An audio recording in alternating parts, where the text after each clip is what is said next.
How did you decide on the number of pins and the number of tails for this Well, project? I went online and I saw this website, and it's a woman that does joinery and dovetails, and she said she just takes a guess, and then she takes a divider and she steps it off with the divider to see how they'll all how it will all work out and what it will look like. So what she was trying to do was she laid out the tails first, and after she took a guess, she wound up with the tops of the pins being about this wide. So she decided, oh, I got to cut one of them out, make a little bit more space in there. So basically what you do is you decide how big you want these ends to be, and then you step off till you get down to the end, and you look at it and see if it's basic. The ends of this thing are bigger than these pins here. Than those pins, okay. Yeah. So when you get to the end, you decide how big your pins are going to be, and you step back off what you want your pins to be, and that gives you so you've got one, you go boom, boom, boom, boom, boom, and then you come back with the divider and you make a mark, and then you for how wide you want your pins to be, and then you go and you step it back off, and it steps off that distance on each one, and then You show me the divider? well, yeah, sure.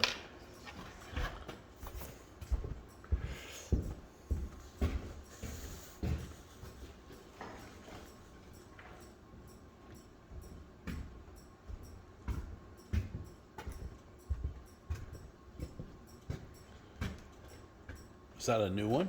Yeah, this is the one I get like that. Why'd you buy that and not use the old one? Or one of the ones that you have?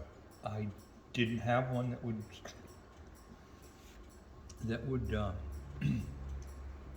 Oh, that was as accurate, or?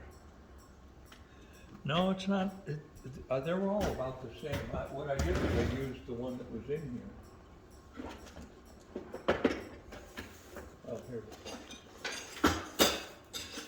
And then I went looking for one of these, and these are like $45. Yes, they are. Those are silly for very the. expensive. So basically, Okay. you step off you come in, you make a mark, and then you, let's see if I can get this. Here we go.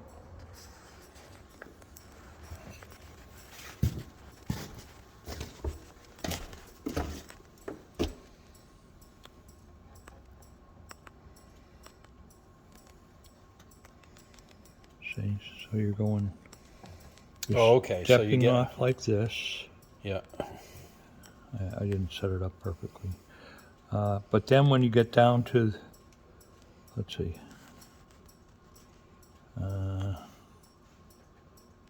Yeah. Yeah.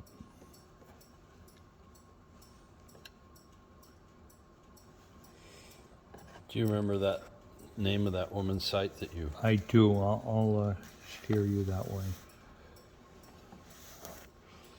Yeah. So you're down around here. Okay, so it's guesstimating, Yeah. and then you finalize And it. then you've got this distance here. So what you're doing is you're going, and you've already made these marks. You're stepping off that distance that you put down there, and going back and getting the other side of the pins, I'll have to give you the website so you can, I'm not good at explaining how it happened, I just followed her directions. And then the tool to lay out the pins and tails. Yeah, the tool to lay out the pins and tails is this right here. So, in the beginning, I laid everything out. I made all these marks. I took this, I took this piece here, and you gotta be careful to make them, make a note of where you start, right? When you're laying out. So that's the A top piece there. So. And you explained to me a couple of minutes ago that you do the pins the tails first. The tails first. Yeah. Oh, I see. I'm on the wrong side of the board.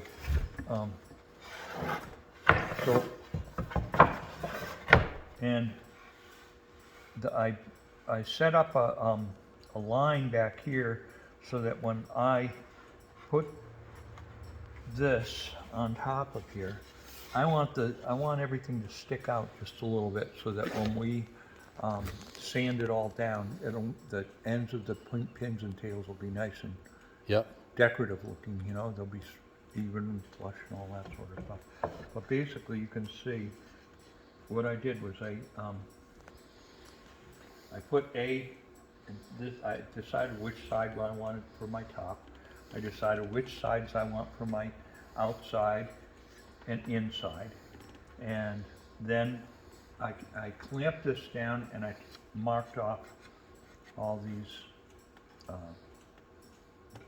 so that the next thing that I'm going to cut out is these things here. And I set it up so there's about a 1/16 of an inch sticking out. Yeah, on the top and the bottom. Yeah. Yeah. Yeah. So then after I've got this all marked out, then I go and I cut all these. Yep. And it's interesting you got that good. Yeah, I got two actually. I got this one and I got another one, and I like this one. These are called a back saw or a dovetail saw, and this one is set up with, it's very, very fine teeth, and it has a stiffener on the back of it so that the blade, if it didn't have that, might be able to go one way or the other. Yeah. So when you're laying all this stuff out, you want to make sure that when you cut this out, you're going to be cutting out to the side of the line, that you don't want to cut on the line, you want to cut just so that it kisses that line, so that any adjustment can take place after you've cut it out and cut these little pieces of wood out.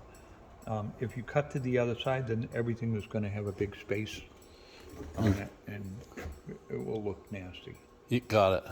Yeah. And the coping saw? The coping saw.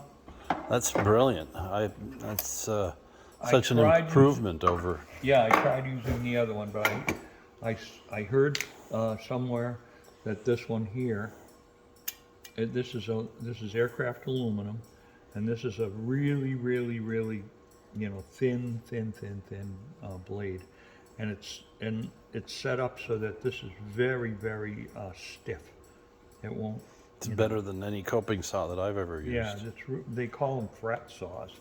And okay. It's something that they use to set the frets up on guitars and stuff like that. Really? Yeah. Huh. But this has sort of been modified so that it'll do, this here. And when I make a cut with this very, very fine saw, the kerf being the amount of wood, the wood that's taken away by the teeth, I can set this coping saw and slide it right down into that saw cut. It just works. And then turn it. And cool. Cut it, and that saves me time when I'm cutting all this stuff out, because it's really close to that line. And all I have to do is take a chisel and chisel it away. You took a chisel, but what about that other blade you're using? Oh yeah, I have a marking blade. This is called a marking knife. And the marking knife has a very, very long blade, and I can go into this like this, and it shears the wood instead of hacking it, or chopping it, which makes it it's a much cleaner looking cutout than if I was trying to Just hitting it with a chisel Yeah, or shaving it with a chisel. Because That's a Japanese tool yeah. with a bevel on one side. Yeah, just a one-sided bevel. It's like a chisel, really. But when you're a lot of times when you're doing fine carpentry, sometimes the line from a pencil is too wide. Right. You want something that's definite, and the marking knife will give you Right. a very, very fine line. Like scoring it. Yeah, exactly. And then you've used the marking gauge quite a bit, right? Yeah. Marking gauge is what I use to get this line to show me the depth. And it has a blade right in here, so that instead of having a big black line, I've got a very, very fine white, like it might even stand out when we go to finish the Right. a good, but I don't mind even actually seeing it. I don't mind it. And Yeah. that's a real 19th century tool Yeah. that comes in.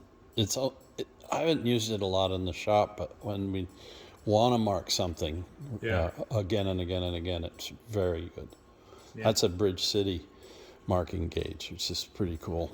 Yeah, I have something at the house, I think in the workshop, that's similar to that, but it's much smaller, and it's not as adjustable. So I decided to go with the one that we have. So this is, you're assembling or beginning to cut out the fronts and backs for box number 5. Yes. And these are the boxes that you've done so far. And this was the prototype, proof of concept on the dovetails. That's right. And that gave you the confidence to lay it out on our. You know what? I mean, it's also this can come in very, very handy. I can put it together and glue it and cut it down a little bit and make what they call a bench hook. I'll put another one on the other side, and you basically what a. Oh right.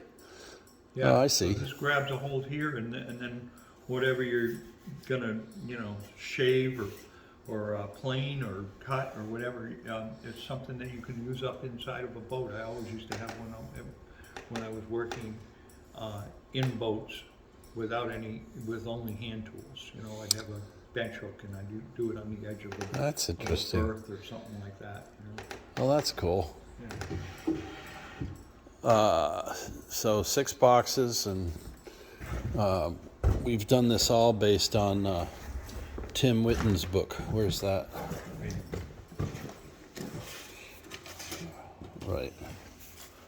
And this has been a very good guide. So we'll do another video to catch up when we're trimming the boxes, because this shows you Yeah, we can do. how we're. We can trim them. We'll be trimming the boxes next, and then we'll be putting the trim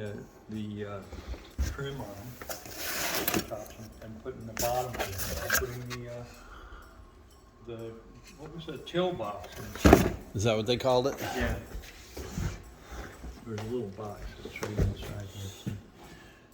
Right. Cool. And all the hardware. Yep. Yeah, hardware, and I got the lumber from one of the resource in that book too. Cool. All right, well, we'll do another one. Thank you.